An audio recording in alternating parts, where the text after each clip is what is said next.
ওকে, আমরা live.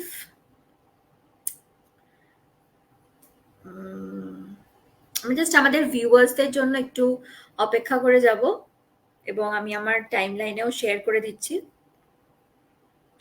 Good evening বলছি না এই কারণে, কারণ আমরা এখন যেই রকম একটা সিচুয়েশনের মধ্যে দিয়ে সবাই যাচ্ছি, আমার মনে হয় না evenings and mornings are very good. And আমরা সেলেব ক্রনিকলসে বহুদিন থেকেই ভাবছিলাম যে একটা নতুন ভাবে যদি কিছু করা যায়, নতুন ভাবে যদি কোনো ভাবনাকে আনা যায়, তো ডেফিনেটলি সেটা শুরু হয় এই ভাবনা থেকে, যখন আমরা প্ল্যান করি যে আমরা করব হচ্ছে কিছু টপিকস বা স্পেশালি কোনো ঘটনা, সেটা নিয়ে কোনো আলোচনা। এবং আমার মনে হয় সেটাকে বলা হয়েছে সেলেব ক্রনিকলসের টিমের পক্ষ থেকে অ্যাজ কারেন্ট অ্যাফেয়ার্স। তো কারেন্ট সিচুয়েশনের ওপর কিছু মানুষকে নিয়ে আসা এবং সেই মানুষদের কিছু কিছু অভিজ্ঞতা, সেই মানুষদের কিছু কিছু চ্যালেঞ্জেস যেগুলো তারা ফেস করেছে, বা সেই মানুষদের কিছু কিছু সাজেশনস যেগুলো আমরা আমাদের এই প্ল্যাটফর্মে শেয়ার করতে চাই। তো সেটা নিয়েই আমাদের এপিসোড বলবো না, আমাদের কিছুটা সময়, আমরা বেশিক্ষণ সময় আপনাদের নেব না, কিন্তু প্রথমে আলাপ করিয়ে দেবো আমাদের সাথে। আজকে কারেন্ট অ্যাফেয়ার্স এর শুরুতেই একদম আমাদের প্রথম যে সেগমেন্ট কারেন্ট অ্যাফেয়ার্স এর যে ফার্স্ট এপিসোড হচ্ছে, তাতে আমাদের আজকের যে গেস্ট সে হচ্ছে আমার বোন বলতে পারি আমি, কারণ আমার বোনই এবং আমার খুব কাছের একজন। তোর নাম হচ্ছে ডক্টর নম্রতা মিত্র। নম্রতা, অনেক অনেক অভিনন্দন তোমাকে, তোকে বলছি, আর ওয়েলকাম টু সেলেব ক্রনিকলস। তো তোর এই যে প্রফেশন, মানে এই যে হ্যাঁ বল। সারণীদি বলবো না মাম দিদি বলবো, আগেই জিজ্ঞেস করে নিচ্ছি। মাম দিদি বল। ঠিক আছে, থ্যাংক ইউ সো মাচ আমাকে এখানে ডাকার জন্য। তো কিছু আর সময় ট্রাফিক থাকবে, হ্যাঁ, তো নেটের ক্রাইসিস বা নেটের প্রবলেম আমাদের সবাইকেই ফেস করতে হবে আমি জানি, বাট স্টিল যেটা, হ্যাঁ, যেটা আমাদের যেটা টপিক নিয়ে শুরু করার, সেটা হচ্ছে ডাক্তার হওয়ার ইচ্ছেটা কবে থেকে হয়েছিল, যে হ্যাঁ I want to be a doctor. Okay, প্রথমেই যারা লাইভ দেখছেন তাদেরকে হ্যালো। অ্যান্ড আমি জানি সময়টা খুব একটা ভালো যাচ্ছে না, তাও যতটা সম্ভব আশা করছি সবাই ভালো আছেন। আমি ডাক্তারি পড়বো মানে এইভাবে খুব কনসিয়াস কিছু ডিসিশন নিইনি, কারণ তুমি তো জানোই আমার বাড়িতে 3 জেনারেশন ডাক্তার।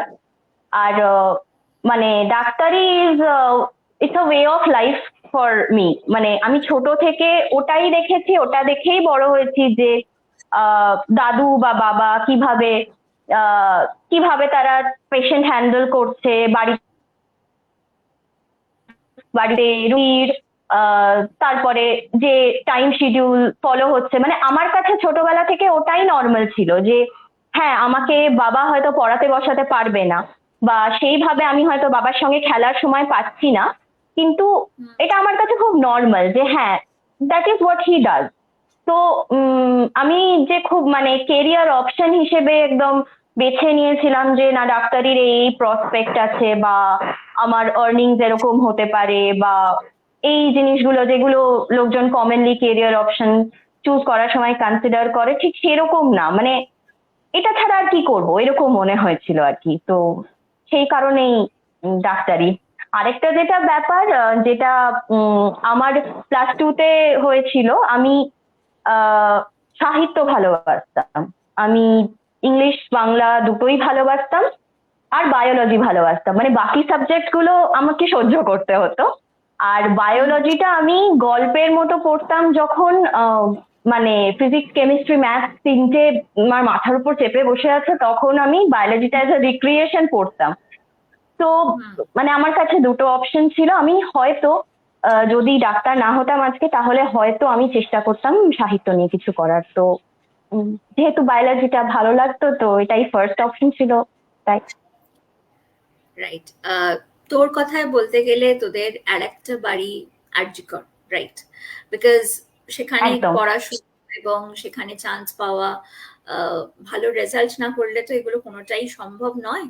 তো সেটার শুরুটা যদি আমাদেরকে একটু বলিস।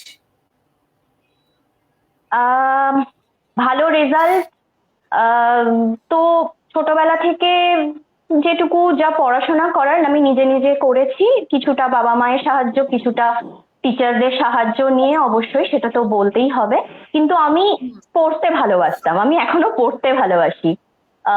মানে এনিথিং প্রিন্টেড, সেটা গল্পের বই হোক, খবরের কাগজ হোক, লক্ষ্মীর পাঁচালী হোক, বা পড়ার বই, তো আমি সব কটা সেম ইন্টারেস্ট নিয়ে পড়তাম। এবার তাই জন্য হয়তো কিছুটা হলেও একটা মোটামুটি রেজাল্ট করতে পেরেছিলাম। তো তারপরে যখন এন্ট্রান্স পরীক্ষাগুলো দিতে শুরু করি, মানে আমি খুব ডিটারমাইন্ড ছিলাম যে আমি ইঞ্জিনিয়ারিং করব না, কারণ ইঞ্জিনিয়ারিং এর যে ট্রাক সাবজেক্ট সেগুলো আমার ভালো লাগে না। সারা জীবন আমি যদি আমার অপছন্দের সাবজেক্ট নিয়ে কাজ করি তাহলে আমি ইঞ্জিনিয়ার হয়তো হয়ে যাব, কিন্তু খুব খারাপ ইঞ্জিনিয়ার হব। তাই জন্য তাই জন্য আমি ভেবেছিলাম যে অ্যাটলিস্ট যেটা পছন্দ সেটা করি।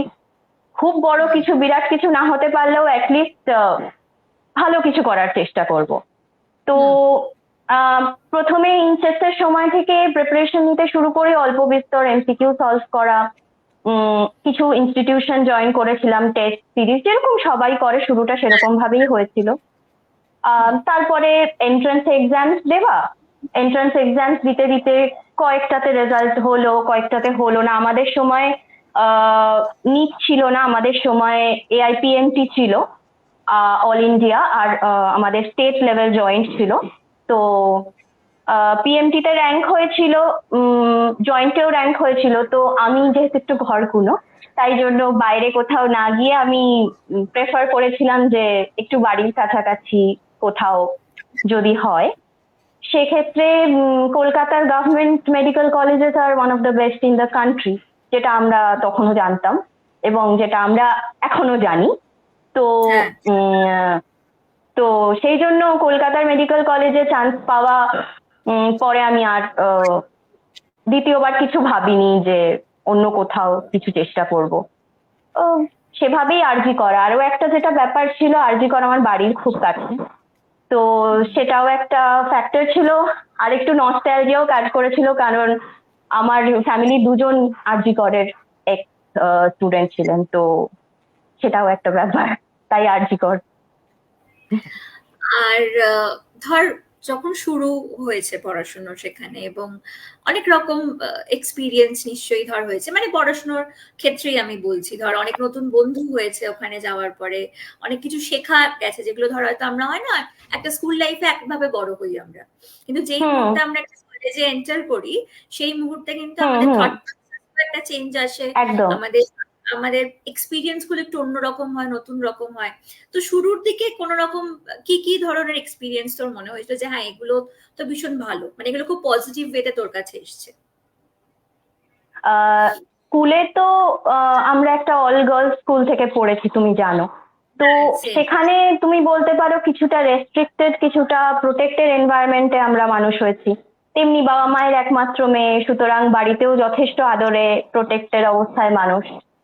সেখান থেকে একটা কো এডুকেশনাল মেডিকেল ইনস্টিটিউশনে যাওয়া ইজ লাইক একটা ডোবা থেকে একটা সমুদ্রে চলে যাওয়া। তো প্রথমে খুব লস্ট লাগে, মানে হঠাৎ করে একটা 18 বছরের মেয়ে, সে 150 জনের একটা ক্লাসের মধ্যে, একটা ক্লাস নয়, একটা লেকচার থিয়েটার, যেখানে গ্যালারি সিস্টেমে বসা হচ্ছে, প্রফেসরকে হয়তো দেখতেও পাচ্ছি না, কি বলছেন কি পড়াচ্ছেন বুঝতেও পারছি না।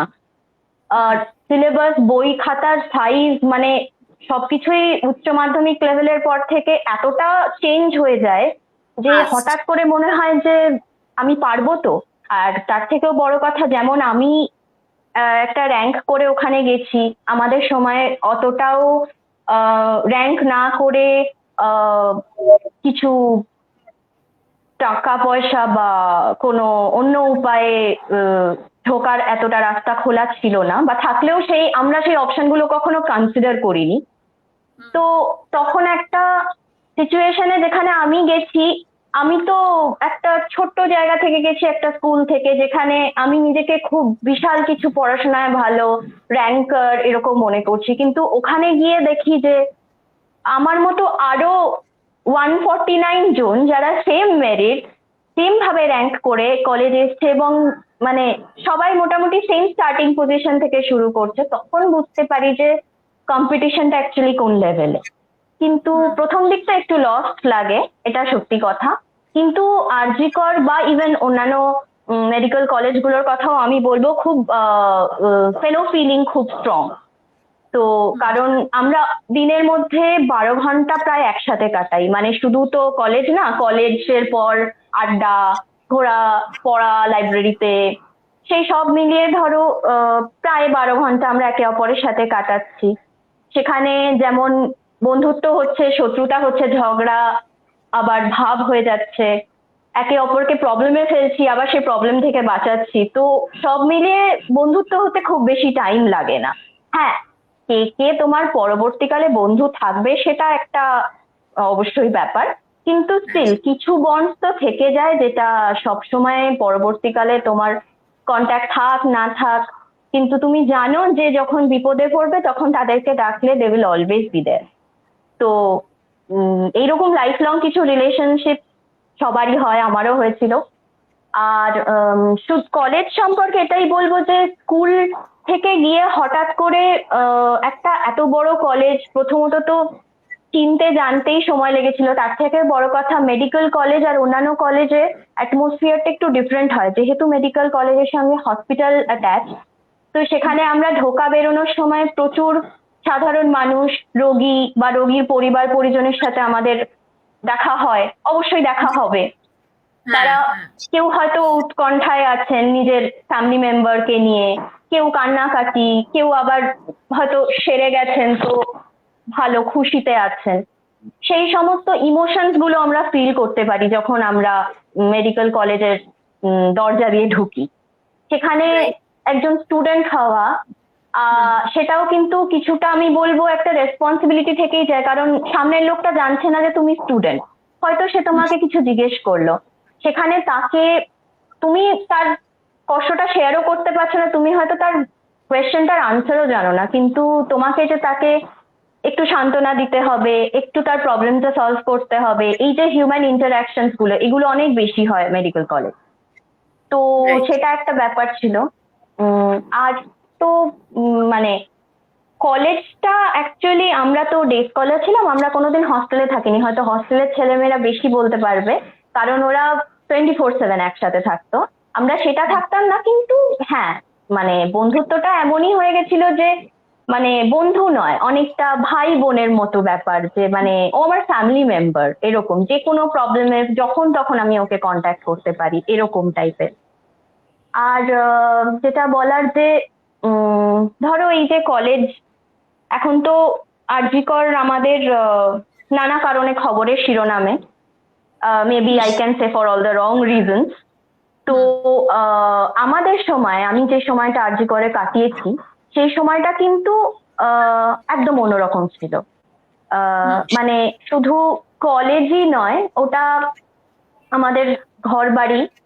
আমরা ওখানে যে ক্লাসও করতাম, পড়াশোনাও করতাম, আবার ক্যান্টিনে আড্ডাও মারতাম, এ ওর টিফিন ভাগ করেও খেতাম। কলেজের ফুটবল ম্যাচ থাকলে আমরা গিয়ে গলাও ফাটাতাম, সে ফুটবল বুঝি আর না বুঝি কিছু যায় আসে না। কোনো কো কারিকুলার অ্যাক্টিভিটিস, ফেস্ট, এগুলোতে সবাই মিলে পার্টিসিপেট করতাম, চাঁদা তুলতাম, গান গাইতাম, আড্ডা দিতাম। কলেজের পরে রোজ বাগবাজার ঘাটে গিয়ে কোল্ড ড্রিঙ্কস খেতাম, চুরুর খেতাম, ঠিক আছে। তো কলেজে এমনি এনভায়রনমেন্টও ভালো ছিল, আর কলেজে একটা ফ্রি অ্যান্ড ফেয়ার ইলেকশনের সিস্টেম ছিল, যেখানে আমরা স্টুডেন্টদের একটা গভর্নিং বডি সিলেক্ট করতাম, আমরা ভোট করতাম। তো yeah, it was a good environment. I would say one of the best.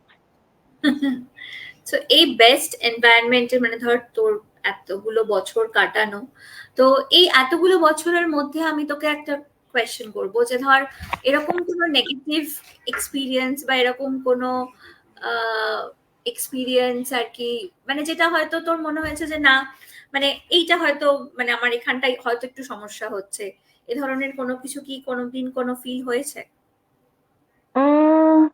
হ্যাঁ, নেগেটিভিটি সেটা তো দেখো, সব প্রফেশনেরই কিছু ভালো দিক কিছু খারাপ দিক আছে, মানে there is nothing black and white, ঠিক আছে, এভরিথিং ইজ গ্রে। তো এবার আমরা এটাও বলতে পারি না যে সব প্রফেশনে 100% লোক অনেস্ট, 100% লোক একদম মানে সৎ, ঠিক আছে। তো সেদিক থেকে কিছু লোক তো ডেফিনেটলি ফেস করেইছি যেখানে প্রবলেমস হয়েছে।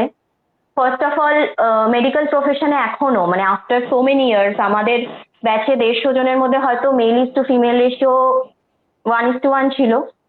সেখানেও আমরা কিন্তু কিছু ক্যাজুয়াল সেক্সিজমের শিকার হতাম মেয়েরা, যেমন এই লাইনটা মেয়েদের জন্য নয়, এই স্ট্রিমটা মেয়েদের জন্য নয়, বা এত নাইট ডিউটি মেয়েরা করতে পারবে না, বা ধরো একজন মানে নাম নেবো না, একজন প্রফেসর এমনি ক্যাজুয়ালি রিমার্ক করেছিলেন এত পড়াশোনা করে কি করবি, সেই তো কোনো এনআরআই কে বিয়ে করে বিদেশে সেটেল হয়ে যাবি। তো মানে that exist still in medical profession as well. সবাই এটাই ভাবে যে মেয়েরা পড়াশোনা করছে বাট আলটিমেটলি কিছু করে উঠতে পারবে না। হ্যাঁ, তো যদি করি সেটা নিজের ক্রেডিটে করব, যদি বিদেশে সেটেল হই সেটা নিজের ক্রেডিটে হব, যদি এদেশে প্র্যাকটিস করি সেটা নিজের দমেই করব। আমি শুধু এইটুকুই বলতে চাই মানে ফ্রেটার্নিটির লোকজনকেও এবং ইন জেনারেল সবাইকেও যে মেয়েরা যদি মনে করে তাহলে তারা সবকিছু করতেই পারে। তাই জন্য তাদেরকে ইকুয়ালিটির আমরা তোমাদের সুযোগ করে দিচ্ছি, আমাদের সুযোগ করে দেওয়ার দরকার নেই, আমাদের শুধু হ্যাম্পার করো না, ঠিক আছে? আমাদেরকে এগোতে দাও, আমাদেরকে প্রিভেন্ট করো না। এটা তো একটা ফ্যাক্টর ছিল যেটা আমি বলবো এখনো আছেন, ওটা ছিল। তাছাড়া একটা যেটা আমি বলবো যে সেটা হয়তো সব কলেজেই অল্প বিস্তর আছে, যে এনভায়রনমেন্টটা মানে once we go from the academic part to the clinical part, যেখানে আমরা ওয়ার্ডতে যাচ্ছি, পেশেন্টদের ফেস করছি, that is not a very comfortable or a very hygienic environment, I would say, in government hospitals especially. কারণ সেখানে আমাদেরকে ইউরো ব্যাগও খালি হাতে ধরতে হচ্ছে, কারণ পর্যাপ্ত পরিমাণ সাপ্লাইজ থাকে না। আমাদেরকে কোনো পেশেন্টকে টাচ করার পরে হাত স্যানিটাইজ করারও হয়তো চান্স পাচ্ছি না, বা এত পেশেন্ট লোড তার জন্য পর 50-60 পেশেন্টস, 1 রেসিডেন্ট ডক্টর। তো মানে কিছুটা আমাদেরকে চাপের মধ্যেই কাজ করতে হতো, সব সময় হয়তো আমরা খুব কমফোর্টেবলি কাজ করতে পারতাম না, সেটা থাকে। কিন্তু one thing that RG Kar has taught me and all my fellow Medicos, যে রেজিলিয়েন্স থাকা, মানে যে কোনো পরিস্থিতি হোক, যতটাই প্রতিকূল হোক না কেন, we have to do our duty. মানে ইটস নট লাইক যে আমরা শুধু এটাকে কাজ মনে করে করছি, এটা আমাদের দায়িত্ব, ঠিক আছে? সেটা আমাদের করতে হবে। we are not taught this, it is imbibed in us। কোনো না কোনো ভাবে আমরা হয়তো আমাদের কিছু টিচার্সদের দেখে শিখছি, বা কোনো সেরকম কোনো প্রফেসরকে দেখে শিখলাম, সিনিয়রদের দেখে শিখলাম যে হ্যাঁ ঠিক আছে, everything is not in favour of you, সবকিছু তোমার মনোমতো হবে না, হয়তো তুমি সেরকম ভালো রেস্টিং কন্ডিশনস পাচ্ছ না, হয়তো তুমি সেরকম স্টাডিং কন্ডিশনস পাচ্ছ না, তোমাকে কম সাপ্লাইজে কাজ করতে হচ্ছে, আনস্যানিটাইজড অবস্থায় কাজ করতে হচ্ছে, but still you have to do it, you have to give your best. আমরা এটুকুই শিখেছি। আর একটা প্রবলেম যেটা আমি যেটা ফেস করেছি সেটা হচ্ছে যে মানে সেটা অ্যাজ সাচ আমি কলেজের প্রবলেম বলবো না, এটা ইন জেনারেল সোসাইটিরই প্রবলেম, যেখানে কিছু ছেলেরা তো বটেই এবং কিছু ক্ষেত্রে মেয়েরাও মেয়েদেরকে ছোট করেই দেখে, ঠিক আছে? এবার যখন ইন জেনারেল পেশেন্ট ডিল করতে হয় তখন বোঝা যায় তাদের সম্বোধনে তারা হয়তো মেল ডক্টরকে স্যার বলছে, ডক্টর বলছে, ফিমেল ডক্টরকে দিদি বলছে। তো এই যে ডিফারেন্সটা, that is very much ingrained in the society. Even ফিমেলসরাও আমাদেরকে মানে মেয়েরাও আমাদেরকে ওইভাবেই বলছে যে দে কান্ট ইম্যাজিন যে একটা মেয়েও এই সেম পজিশনে যেতে পারে। লাইক স্যার বললে যে তার কাউন্টার পার্টটা যে একটা মেয়েও হতে পারে, এই ধারণাটা বেশিরভাগের মধ্যে নেই। আর একটা কিছুটা হ্যারাসমেন্টের শিকার, সেটা আমি আলাদা করে কিছু বলতে চাই না, সেটা পাবলিক ট্রান্সপোর্টেও অনেক সময় ফেস করেছি, সেটা কলেজেও কিছু ক্ষেত্রে ফেস করেছি। এখন যত তুমি সোসাইটির বিভিন্ন স্ট্রাটার সাথে ইন্টারঅ্যাক্ট করবে তত তোমাকে সেটা ফেস করতেই হবে। তো হ্যাঁ, there were some casual touches from patients, relatives. There were certain conditions যেখানে মনে হয়েছে যে adequate protection নেই, হয়তো সেফটি নেই। রাত্রি 3টের সময় কোনো মদ খেয়ে গাড়ি অ্যাক্সিডেন্ট করে কেউ এসছে, তার সাথে একটা হিউজ মব এসছে, তারা আমাদের ঘিরে দাঁড়িয়ে আছে, আমি একা ইন্টার্ন সেখানে, আমাকে পেশেন্টের কপালে স্টিচ দিতে হচ্ছে। আমি জানি এদিক থেকে ওদিক যদি একটা নিডলের খোঁচা লাগে, এই মব আমাকে মেরে ফেলবে। সেখানে আমি কাউকে মানে সিনিয়র বা জুনিয়রদেরকে ডাকতে পারি, কিন্তু একটা মত্ত 40 জনের মবের সামনে কয়েকজন মেডিকেল স্টুডেন্ট কি করবে? সেক্ষেত্রে আমার মনে হয় যে একটু বেশি সিকিউরিটি থাকা দরকার, গভর্নমেন্ট হসপিটালে কিছু প্রোটোকল থাকা দরকার, যে একটা পেশেন্টের সাথে একজনই পেশেন্ট পার্টি ঢুকতে পারবে, বা প্রপার মানে কন্ডিশনে, মানে মত্ত অবস্থায় বা এরকম নেশা করে কেউ যাতে সেখানে না ঢুকতে পারে, সেটা আমার মনে হয় যে একটু স্টেপস নেওয়া দরকার। এটা একটা প্রবলেম আমরা ফেস করি, ছেলে মেয়ে নির্বিশেষেই বলবো, এটা সবাই ফেস করে। তো এইগুলোই আর দেখছে আমি দর্শকদের কাছে, হ্যাঁ বাবাও লিখছে যে এনি কোয়েশ্চেন্স, কারোর যদি কোনো কোয়েশ্চেন থাকে নম্রতাকে করার মতো, তারা যদি করতে চায় নিশ্চয়ই কোয়েশ্চেন লিখতে পারে। নম্রতার এখন কি করছে নম্রতা, সেটা নিশ্চয়ই আমাদের দর্শকরা জানতে চায় বা জানতে চাইছে। নম্রতা এখন কি করছিস সেটা সবাইকে একটুখানি জানা ছোট করে। আমি 5.5 বছর আরজিকর থেকে এমবিবিএস করেছি, ইন্টার্নশিপ করেছি। তারপরে আমি নিট পিজি এক্সাম দিয়ে আমি পোস্ট গ্রাজুয়েশন ডিগ্রি করেছি, ডিএনবি ইন প্যাথোলজি। অ্যান্ড আমি এখন as a junior consultant Saroj Gupta cancer ইনস্টিটিউটে জয়েন করেছি। তো এখন ওখানেই দিনে ডিউটি করি, আর রাত্রে ফেসবুক। রাত্রে সংসার। রাতে সংসার, হ্যাঁ এটা একটা বড় কাজ। বড় কাজ। তো সত্যি একটু কথা বলে আমাদের খুব ভালো লাগছে, কারণ আমরা তো জানি আমরা কি সিচুয়েশনে আছি, তাও তার মধ্যে যে আমরা একটুখানি শেয়ার করলাম, এটা তো একটা sharing, and I think sharing is caring, like we are caring for each other, and that is why we are sharing it, that's it. তো লাস্টে আমরা আমাদের যেটুকুনি যা সাম আপ করার, সেটা হচ্ছে আমরা সবাই চাই justice, and we want it for her. তো জাস্টিসটা নিয়ে বড্ড দেরি হচ্ছে, আমরা এটাও ফিল করছি সবাই, যে সেটা খুব তাড়াতাড়ি আসছে না। অনেক মিছিল, অনেক র্যালি, অনেক জমায়েত, অনেক কিছু হচ্ছে, অনেক স্কুল থেকে হচ্ছে, অনেক কলেজ থেকে হচ্ছে, প্রচুর পলিটিক্যাল পার্টি থেকেও হচ্ছে, সেটা আমি আলাদা করে আর বললাম না। লাস্ট কোয়েশ্চেন বা লাস্ট তোর যদি কিছু বলার থাকে for the justice part. Okay, controversial topic.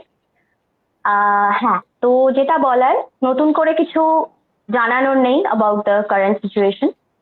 তো আমার যেটা বলার, ফার্স্টলি একটু আমার মনে হয় ফোকাসটা ভুল হচ্ছে, because it's of course it's justice for her, but it's justice for us as well, মানে for every one of us. মানে ওর মতো এরকম সিচুয়েশন তো আমরা অনেক সময় ফেস করি, অফিসে হোক বা বাড়ি ফেরার পথে রাস্তায় হোক, এমনও এনিওয়ে, এমনও কিছু কন্ডিশন আসে যেখানে আমরা সেই সিচুয়েশনটা এনডিওর করতে বাধ্য হই, ঠিক আছে?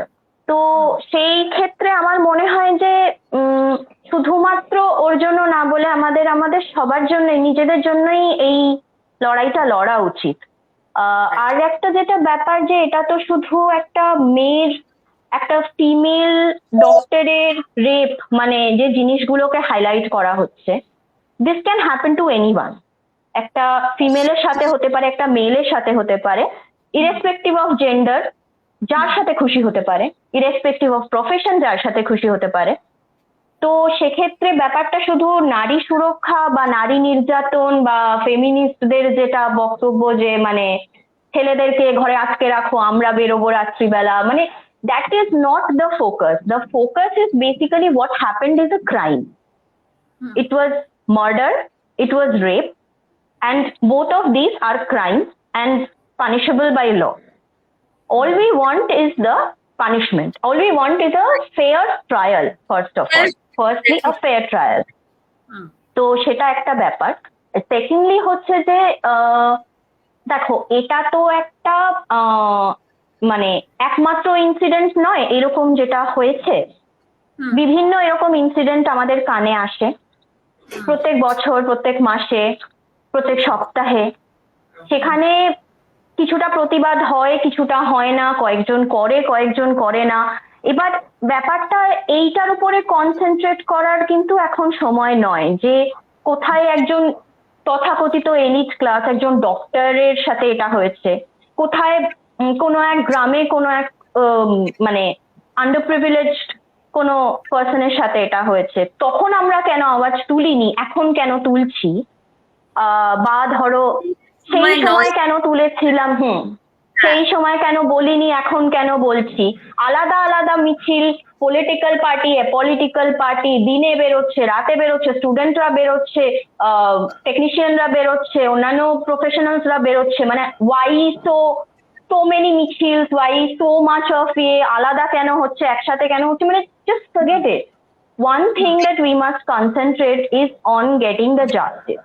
ঠিক আছে? এবং মানে আমাদের একটাই লক্ষ্য হবে যে এই যে সিস্টেমটা, এটা তো একদিনে জিনিসটা হয়নি, এটা অনেক দিন ধরে আস্তে আস্তে জমতে জমতে মানে একদল মানুষ তৈরি হয়েছে সমাজে, যারা নিজেদের মধ্যেকার মনুষ্যত্ব, বিবেক, এমপ্যাথি সবকিছু হারিয়ে ফেলেছে। এটা আমি স্যাডলি বলতে বাধ্য হচ্ছি, that it is totally lost.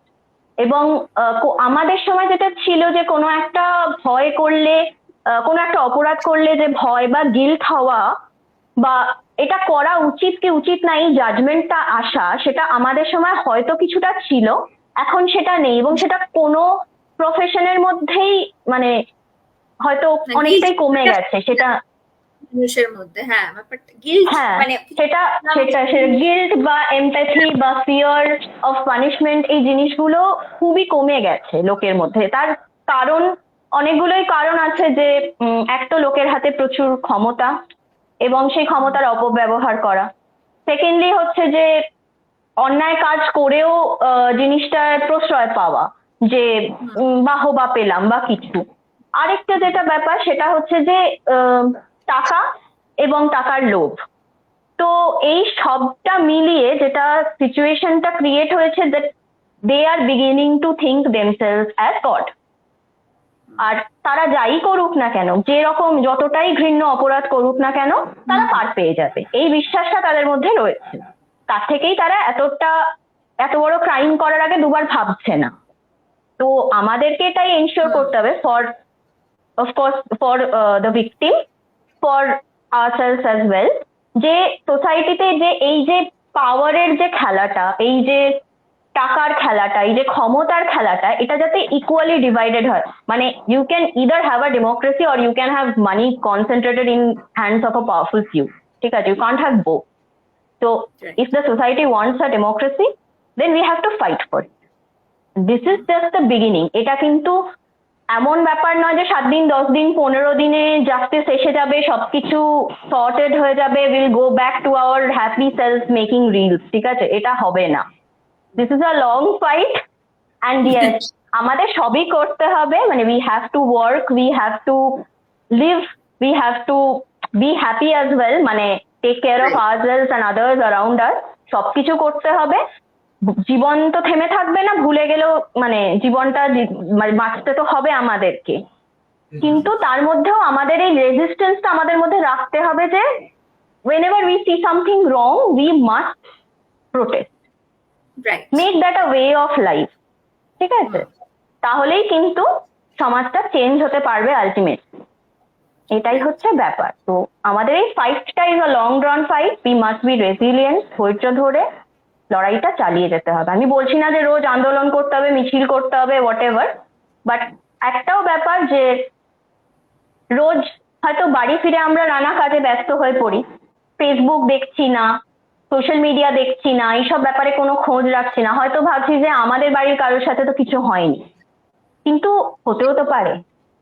হুম, কখনো যে হয়নি এরকমও তো নয়, একবার একটু মনে করে দেখলে হয় না, হয়তো আমাদেরও পরিচিত কখনো কারোর সাথে এরকম অন্যায় হয়েছিল, মানে I just don't mean a rape or a murder, কিছু অন্যায় হয়েছিল, কিছু একটা সে ডিজার্ভ করতো, সে পায়নি, তার সাথে কোনো একটা খারাপ কিছু হয়েছিল, সেটাই মনে করি যে না ঠিক আছে, এটা হয়েছিল, এটা চেঞ্জ করতে হবে। তো অ্যাটলিস্ট দিনে 5 সেকেন্ড দিই এই সমস্ত ভাবনাকে, যে না মানে as a society we must learn to protect and not lose our spine. Right. তো thank you so much Namrata, তো বিজি শিডিউলের থ্যাংক মধ্যে এত ইউ। সময়ের জন্য। আর এত আরে না, কিছু ইট ওয়াজ গুড টকিং। আর ভালো লাগলো।